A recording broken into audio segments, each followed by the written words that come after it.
शेर के बाल। बच्चों, एक पहाड़ी के नीचे गुफा में एक शेर रहा करता था।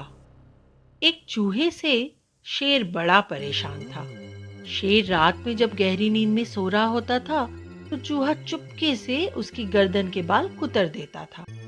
शेर सुबह उठकर अपने कुतरे हुए बाल देखता तो उसका खून खौल जाता, लेकिन वो कुछ नहीं कर पा रहा था क्योंकि चूहा कभी उसकी पकड़ में आता ही नहीं था। शेर बस खिसियाकर रह जाता था। वो रात दिन यही सोचता रहता कि इस छोटे से दुश्मन की अकल कैसे ठिकाने लगाऊं।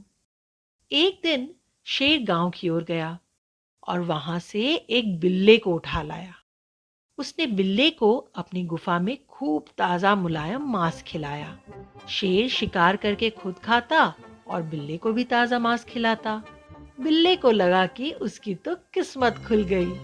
वो शेर के साथ गुफा में ही रहने लगा। जिस दिन बिल्ला गुफा में आया, उस दिन से चूहे ने रात में निकलना ही बंद कर दिया।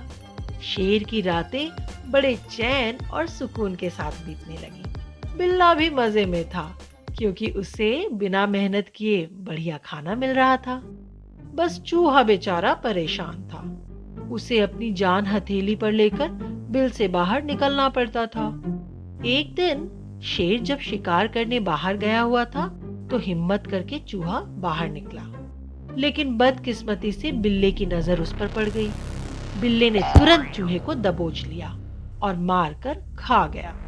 शेर ने जब कई दिनों तक चूहे की चूचू नहीं सुनी तो वो समझ गया कि बिल्ले ने चूहे का काम तमाम कर दिया है। अब जब चूहा ही नहीं रहा तो शेर को बिल्ले की क्या जरूरत। उसी दिन से शेर ने बिल्ले को नजरअंदाज करना शुरू कर दिया। बिल्ले को मांस मिलना भी बंद हो गया। शेर के डर से बिल्ला कुछ बोल भी नहीं सकता था। खाना न मिलने की वजह से बिल्ला जल्दी ही बहुत कमजोर हो गया। वो शिकार करने लायक भी नहीं रहा और एक दिन भूख से उसका भी काम तमाम हो गया।